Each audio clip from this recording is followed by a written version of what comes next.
Thank you for inviting me, and thank you for filling out the questionnaire about your background knowledge, intuitions regarding replicated N of 1 randomized controlled trials for rare diseases. In the next hour, I want to address some of those intuitions and try to debunk possible misconceptions on this topic. But first, I want to go back in time. Join me to the 1980s. I was preparing my PhD in psychology on single case experimental designs.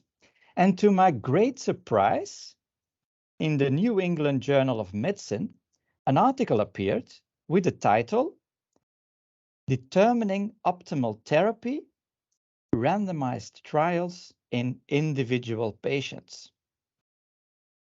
And here is the abstract of that article.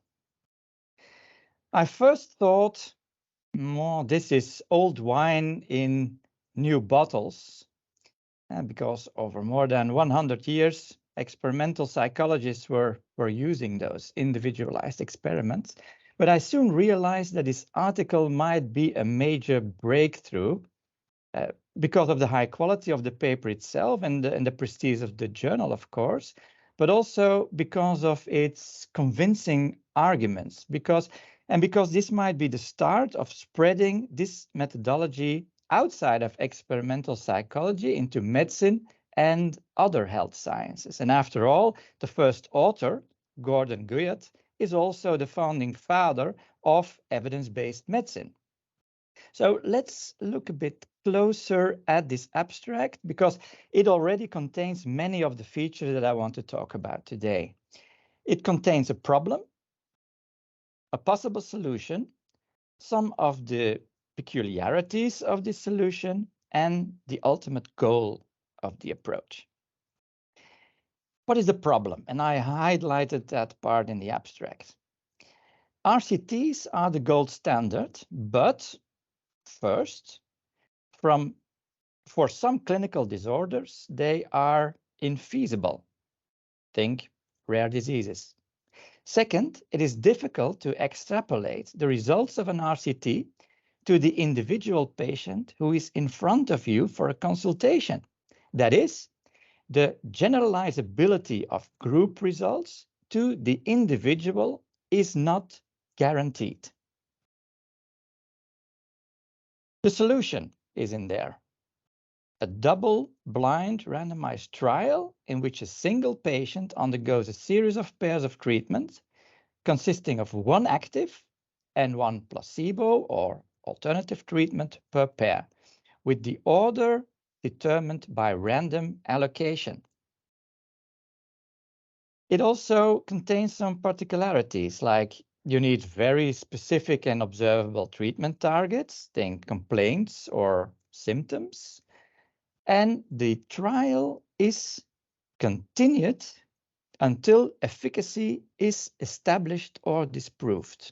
And we will show later that this feature might be problematic in certain situations from a statistical point of view because it implies optional stopping, which in certain research circumstances is considered a questionable research practice. And finally, the goal is also here in the abstract. The goal is the establishment of a clinical service that offers those N of 1 RCTs. So from the beginning, the proposal is not only about research on an individual patient, but it's also about a methodology for clinical care of individual patients in plural. It is about a sustainable and scalable research methodology and a proposal to change current clinical practice. So an alternative to routine clinical practice that is characterized by trial and error to determine optimal therapy. And obvious applications are finding the optimal dosage for an individual patient, reducing polypharmacy, finding the optimal treatment in complex diseases with multiple comorbidities, and obviously also evaluating treatments in rare diseases. So already in 1986, the problem, the solution, some defining features, and the ultimate goal are clear from this abstract. So what is on the menu for today? And let me see what is here. In this presentation, I want to dig deeper in the trial reported in the GUIAT paper. I want to derive a definition of an N of 1 trial, highlight the importance for health and life sciences in general and for rare diseases in particular. And I want to say something about the validity and methodological quality of N of 1 RCTs, and close with some critical remarks about data analysis in N of 1 RCTs. So first, the example in the GUIAT paper. It's about a 65-year-old male patient with uncontrolled asthma, characterized by, and I quote from the article now, severe shortness of breath, accompanying simple day-to-day activities such as bathing or getting dressed, characterized by frequent awakening at night, and characterized by periodic attacks during which the patient had breathlessness at rest. So over several months, his treatment regimen was adjusted until he was considerably less symptomatic while taking albuterol, theophylline, ipratropium, and prednisone. So that was his treatment regime. But neither the patient nor his physician was totally convinced that the theophylline or the ipratropium was helping. And they suspected that the theophylline was a bit beneficial, but not the ipratropium. So that's why I put them in red there with 1 question mark and 4 question marks. Like they were very doubtful about the ipratropium. And so they discussed the possibility of sorting out treatment effectiveness through an N of 1 RCT. It was discussed with the patient, and the drug, the dosage, the duration of each study period, and the treatment targets were mutually agreed on by the patient and the clinician. And here we see already an important additional feature of the methodology, but which was not in the abstract as such, but the patient is actively involved in setting up the study. And that could be this is not a necessary feature, but it can be an advantage for empowering the patient, increasing compliance, and also awareness raising for certain problems. So N of 1 RCTs at their best, I think, can be seen as participatory research, or even as a type of citizen science. So first, they wanted to investigate the added value of the theophylline. So they set up a double-blind N of 1 RCT of theophylline versus placebo. They used a randomized block design with pairs of both treatment in random order. The treatment periods were 10 days, and at the end of each 10-day period, the patient rated his symptoms on a 7-point scale, with 7 meaning optimal function, 1 severe symptoms, and they rated shortness of breath on the complaints that I talked about before, the perceived need for the inhaler during the day, and the extent to which breathlessness disturbed his sleep.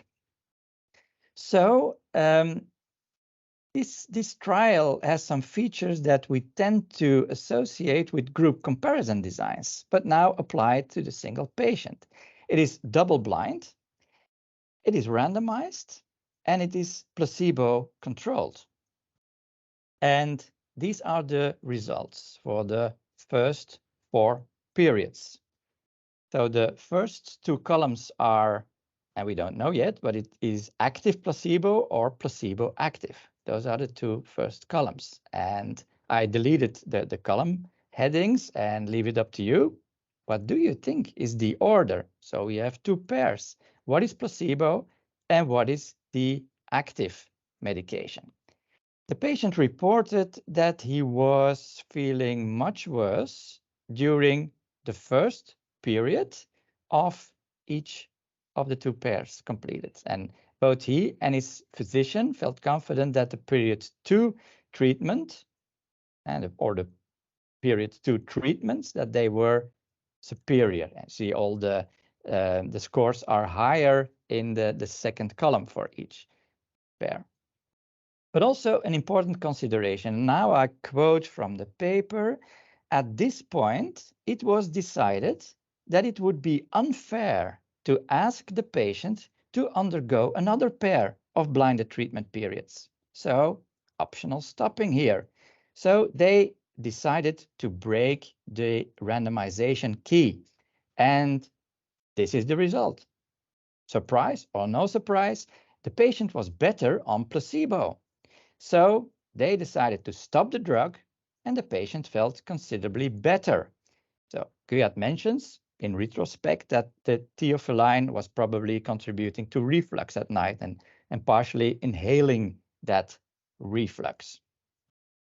So next they tested the added value of the inhaler with ipratropium bromide, and the patient was disappointed about this inhaler. He had been using it only sporadically, but nonetheless he agreed with a more systematic comparison. So the setup here is identical. I just made some changes in red there. There were 3 repeated ratings during each period, and that means that also the pattern of results is a little bit more complex. I have now broader columns with 3 repeated measures in each column. And what do you make of these scores now? What do you think is the placebo phase or the placebo period, and what is the active medication period? In any case, the patient's verbal report reflected the scores. He reported that he was at his best during the second period of the first pair and the first period of the second pair. So you can see, for example, the sevens for sleep disturbance. A 7 means that there is no sleep disturbance. So the second period of the first pair and the first period of the second pair. And interestingly, the patient also said that if those 2 periods both involved the active treatment that he didn't like at first, but if that is the active treatment, he would be convinced that the drug was working. So, and here the physician was less certain.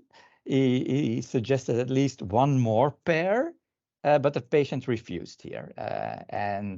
So they stopped and they broke the code. When the code was broken, it turned out that both periods during which the patient felt better were indeed the periods of active treatment. So they continued the ipratropium. The other drug was discontinued, but they continued this one, with the patient being more motivated now to adhere to the treatment. So, what are the defining features that we can derive from this example? And in the current standards of N of 1 trials, an N of 1 trial is defined as a prospective multiple crossover trial in a single patient. And randomization and blinding are optional. But if there is randomization, then it can be called an N of 1 RCT. And if there is replication across patients, then it becomes a replicated N of 1 RCTs. So N of 1 RCTs and replications of patients.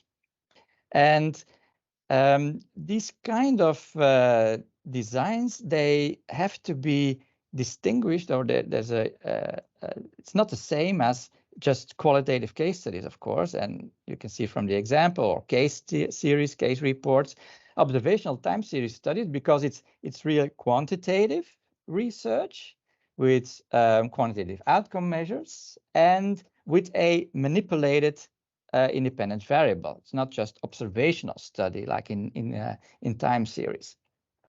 So that is important to say, and also that the N of 1 RCT and the N of 1 trials can be seen as a specific design in a much broader family of single case experimental designs.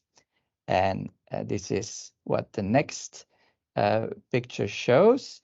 And so at the bottom in red, that is not part of single case methodology, case studies, or just pre-post intervention, case descriptions. And then above the full line, it's single case methodology, with the most simple design is like AB with baseline treatment, but they start calling it single case experimental designs when there are more phases, and like in ABAB, and then you get N of 1 trials. The N of 1 trials are in the upper left category with withdrawal reversal designs, as you can see, but there are other types of single case experimental designs, multiple baseline designs, alternating treatments, changing criterion designs. And in all of those designs, randomization can be included. So randomized N of 1 trials are kind of withdrawal reversal, so with randomization. This is a typical setup here with a 26 weeks trial, a half a year trial with a run-in, 2 blocks of 2 periods, and a follow-up phase. So they start with the run-in period. That is a pre-specified duration of time before the trial begins. You can think a baseline or trial, the treatment gets initiated, for example, to get a stable therapeutic dose. And then there is an alternation of the treatment placebo, and in between there can be washout periods to wash out the effects of a treatment before it is re-administered, or to minimize carryover effects. That is such a typical setup of such a trial. And why do we care about N of 1 RCTs? RCTs in general can answer the clinical research question, what works? Large-scale group comparison RCTs, what works on average? But that gives other answers than the question, what works in general? That is not identical to what works in general, and it's not identical to what works for the majority of patients. In N of 1 RCTs, you can answer the clinical research question, what works for this particular patient? And it is only by replicating N of 1 RCTs that we can test whether it works for everyone in general, that is to say, or for the majority. And more researchers are discovering or rediscovering this very powerful methodology. For example, on the 22nd of March of this year, Bas Stunneberg defended his PhD at Radboud University in Nijmegen about N of 1 trials. His opening section is about building an evidence base for the treatment of rare diseases. There you have it. And just to be sure, those publications on the N of 1 studies for rare diseases are not rare. There are systematic reviews of N of 1 studies in rare disorders. So now, is this increased popularity, is it just a hype, or is it rooted in a real concern about validity, methodological quality of health research? What is the validity and methodological quality of N of 1 RCTs to make causal claims or causal inferences? Sometimes there is this perception that they are by design inferior to large sample double-blind RCTs, but is it about quality or about perceived quality? In this respect, we can notice a gradual acceptance and endorsement by the scientific community, by funding agencies, and by some regulatory bodies in healthcare. And the first major impetus came from the Medical Research Council in the UK that included N of 1 designs as a valid research design. And they include N of 1 designs, and they compare it to conventional trials that aim to estimate the average effect of an intervention in a population. And N of 1 trials, there are trials in which individuals undergo interventions with the order or scheduling decided at random. They can be used to assess between and within person change and to investigate theoretically predicted mediators of that change. Next came the Oxford Levels of Evidence pyramid. They put the N of 1 trial at the top of the evidence pyramid. And their justification goes as follows. There is no better way to show the effectiveness of treatment for a particular patient than by performing an experimental test on that particular patient. This resulted in increased interest, of course, in N of 1 trials and community building of researchers with similar interests. We now have an international collaborative network for N of 1 trials and single case designs. We have the symposium Dieter referred to, the Small is Beautiful symposia that attract researchers worldwide. We have reporting guidelines for N of 1 trials. They have been published in the Journal of Clinical Epidemiology and other journals. Also methodological guidelines for research protocols in the British Medical Journal. And these guidelines are very useful on their own, but they also express a widening acceptance and endorsement by the scientific community. But we shouldn't get carried away. Validity and methodological quality are not guaranteed, of course, by just using the design. Just as there are poor quality group comparison RCTs, there are also poor quality N of 1 trials and N of 1 RCTs. And in fact, the picture gets bleaker if we critically examine N of 1 data analysis. And I want to turn to this last part in this presentation now. And here the fun for the statisticians start, but also the headaches for many researchers. Classically, in the broader literature on single case designs, we see discussion about relative merits of visual inspection, descriptive and inferential statistics. And in the remainder of this presentation, I'll focus on this last part, the inferential part, because I think that is most interesting. And we also have some time constraints here. And I think the business as usual data analysis in N of 1 RCTs is misguided. And what is that business as usual data analysis in N of 1 RCTs? And I give the example from the book or recent chapter in Principles and Practice of Clinical Trials, which it contains a manual on conducting and analyzing N of 1 RCTs. It is written by some of the authors of the reporting guidelines. Also, Gordon Hewitt is the last author. And they mention graphical data analysis and cautiously restricted to clinical applications, but they also advocate for the use of the parametric student t-test to analyze N of 1 RCT data for research purposes. And I quote, "The t-test is routinely used for N of 1 RCTs and is universally included in statistical packages, making it very easy to use that test." And I think this might be a fair description of current practice, but it's also problematic. And with a chapter like this, it can become normative.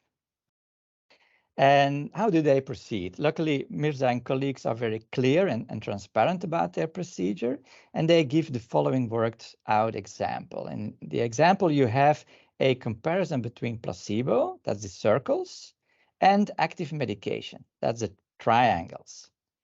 There are 8 weeks separated by the vertical lines, and in each week there should be 7 daily scores, but as you see, some data are missing, especially in the placebo phase.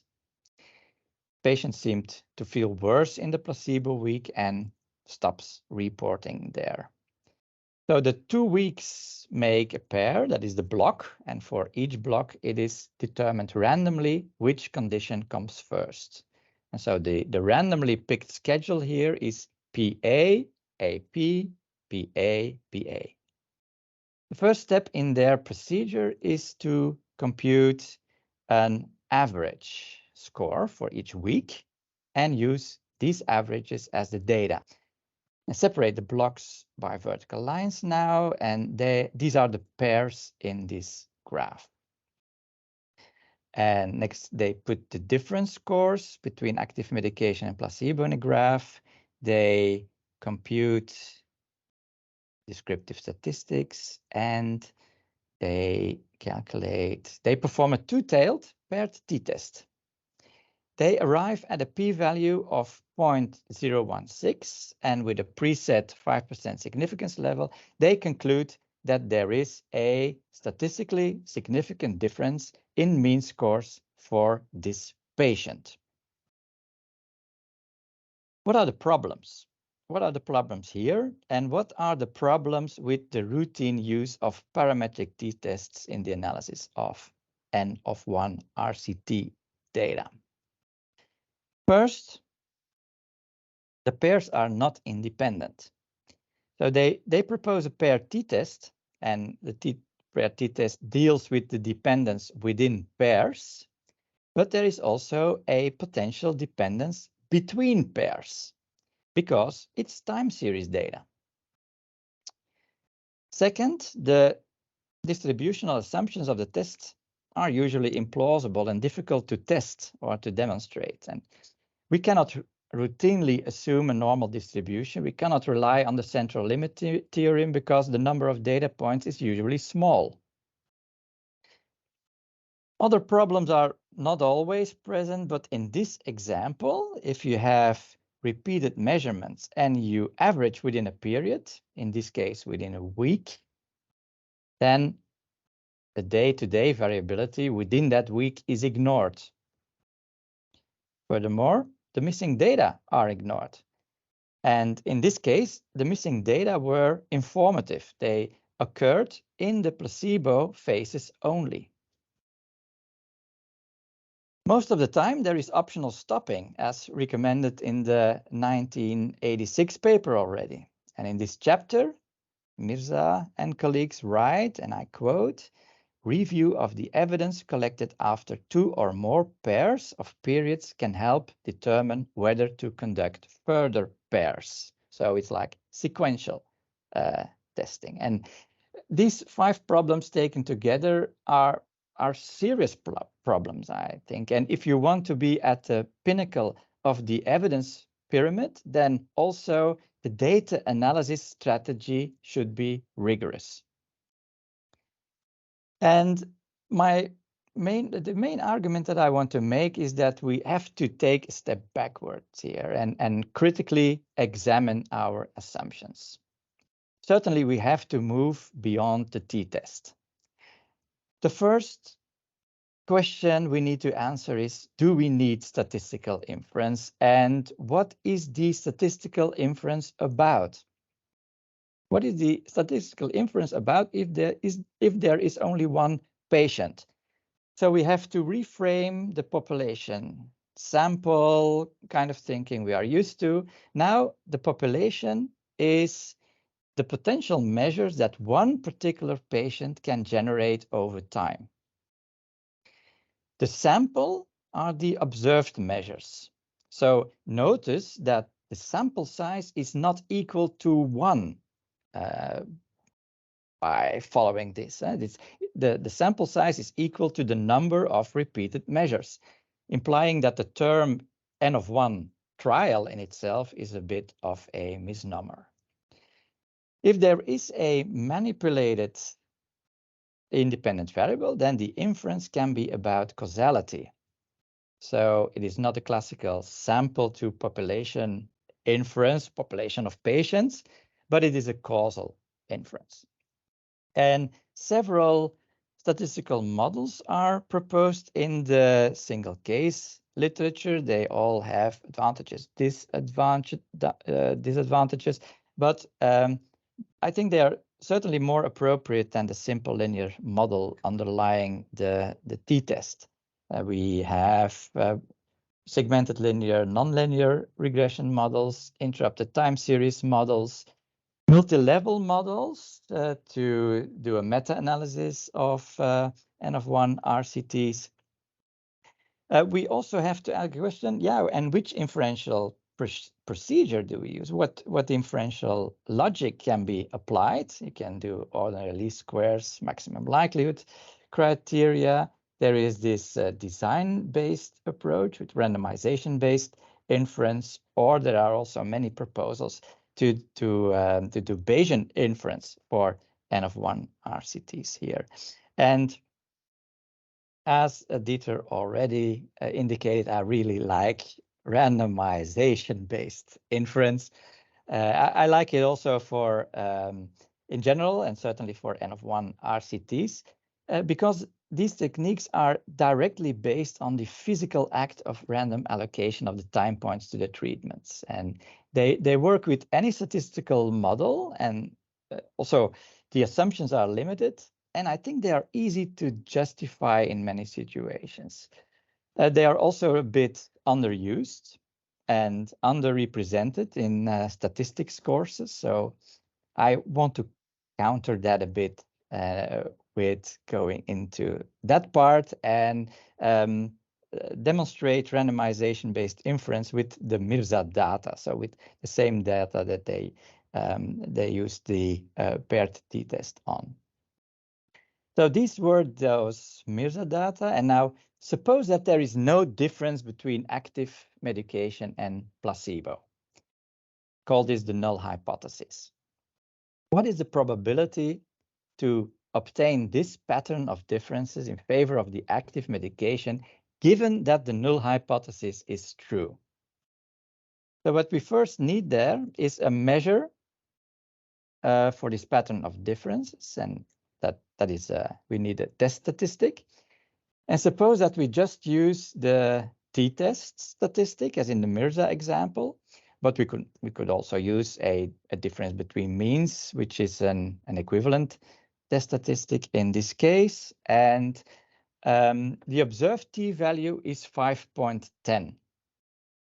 And this is slightly different than in the chapter, but this can be due to rounding or a typing error in the chapter, I don't know. But the more important thing is we can now ask the question, is this a large value? And usually we go to the random sampling student t-distribution. But now instead of referring this value to a random sampling student t-distribution, we can use a randomization distribution because randomization was also included in the design.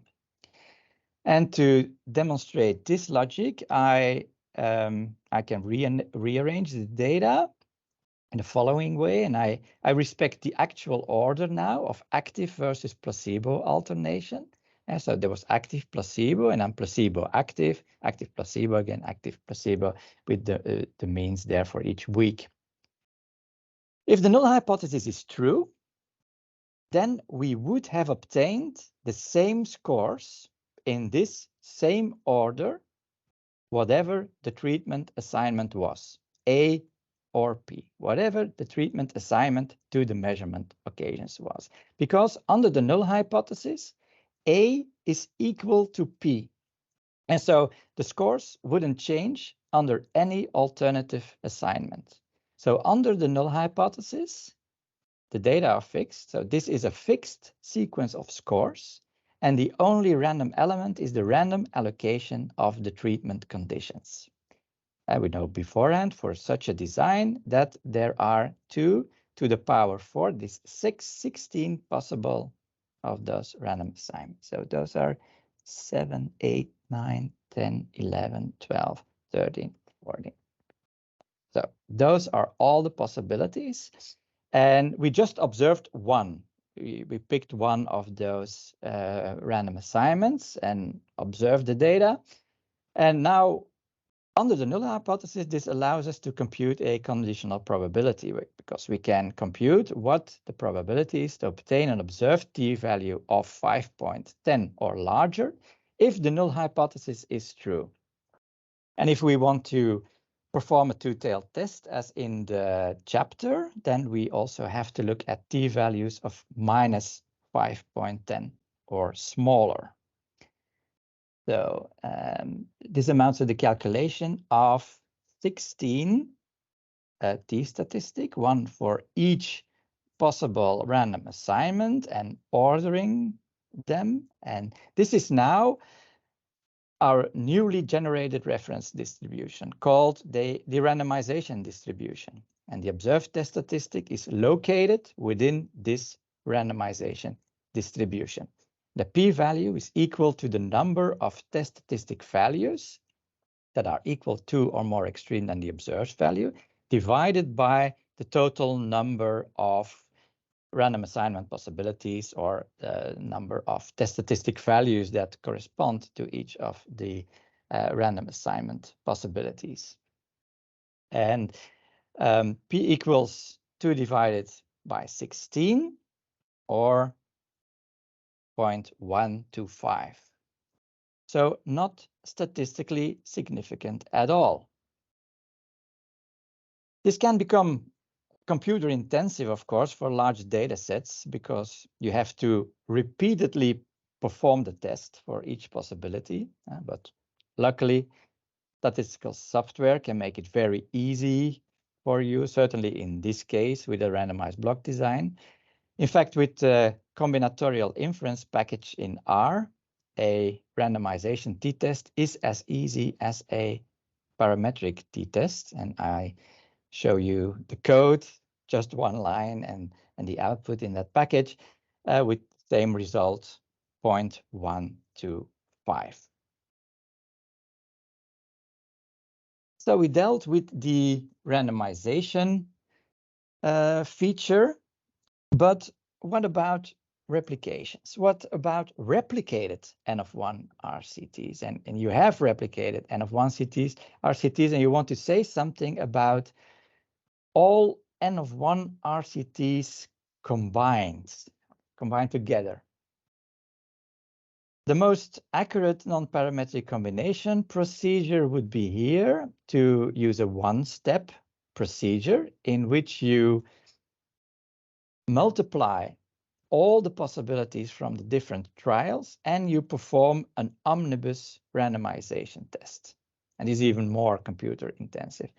And that's why sometimes a more parsimonious two-step procedure is used, and it also works well. Let me give an example of that two-step procedure. Suppose you have two independent N of 1 RCTs with p-values of 0.30 and 0.20.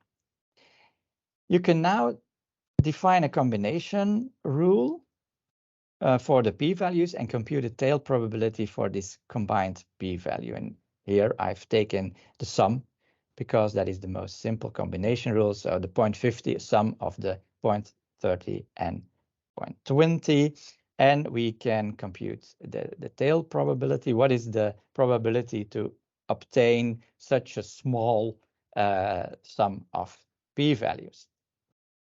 Under the null hypothesis, every single p-value is uniformly distributed. So two independent p-values have a bivariate uniform distribution. And what does that mean for the distribution of the sum? You can look at this figure with p1 on the x-axis and P2 on the y-axis. And so in order to compute the probability, we need to calculate the area of the triangle at the left bottom. That triangle contains all the sums of the p-values that are equal to 0.50, that is a diagonal, and below that, if you have other combinations of p-values, you get a value that is smaller than 0.50. And as you can see here, that probability is the square, 0.50, but you need the triangle, so you have to divide the square by 2 to get the area of the triangle. The combined p-value is 0.125, so it's not an average of the 0.30 and 0.20, but actually the combined probability is smaller than each of the two individual probabilities. And the general formula, as you can guess from the example, so the observed sum squared divided by 2, it works as long as the observed sum is not larger than 1. Because if that is not the case, if the observed sum is larger than 1, as in this example here, the formula is a little bit more complicated because the area is not simply one triangle, but a more complex figure. So here 0.55, 0.95, the sum is 1.50, so above 1. And we can work under the same assumptions, but you see it's not a triangle anymore. And so it's the left bottom area that we have to calculate. It's more complex figure. And you can do the 1.50 squared and divide by 2, but then you are outside the unit square already. So you have to subtract 2 smaller triangles. And you do that with this formula, and the result is 0.875. So this is a value in between the two p-values that you are combining with the general formula given here. The general formula for 2 independent p-values is the sum is larger than 1. So this reasoning and the formula can be generalized to more than 2 p-values by using a formula for hyperspheres. And I just show the formula for completeness without proofs. It works for any number n of p-values, and it uses a counter up to the largest integer smaller than the observed sum to do the subtractions and additions. And for example, if you would have 4 n of 1 RCTs with p-values of 0.30, 0.30, 0.20, and 0.20, so individually none of them are statistically significant for any reasonable preset significance level, but the combined p-value is 0.0417, which also shows the power of this approach. But you have to take into account here that the inference here is no longer at the individual level. It's at the aggregated level. You're looking at combined p-values. So the computations can become intensive for the, I'm too fast here. Computer intensive for the randomization test, the combination program, but luckily we have developed an R package, SCDA, single case data analysis, which has a plugin for the R commander. So the packages are single case visual analysis, randomization tests, and meta-analysis that can do the combining of p-values and calculate the effect sizes for many more of the designs than just the n of 1 RCTs, so also for multiple baseline changing criterion and phase designs.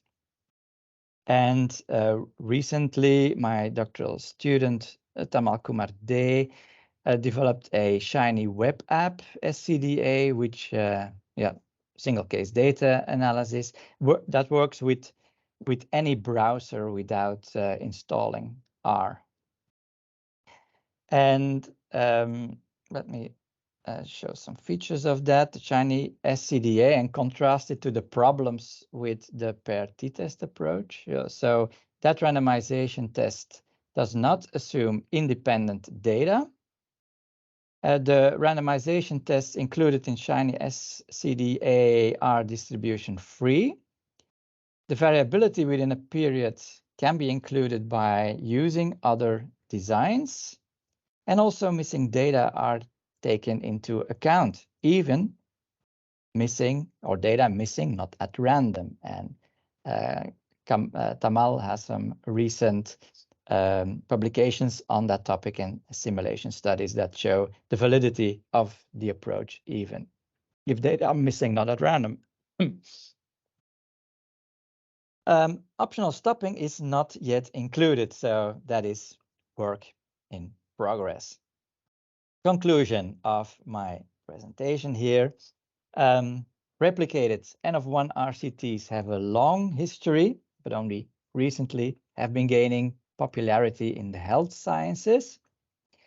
Replicated N-of-1 RCTs are appealing for research on rare diseases because of their feasibility and because of their validity to test treatment effects at the individual level. Routine statistical analysis of N-of-1 RCT data needs to be improved. And finally, we need more user-friendly statistical tools and an effort in statistics education to move beyond that routine parametric t-test. Thank you for your attention. And these are my coordinates.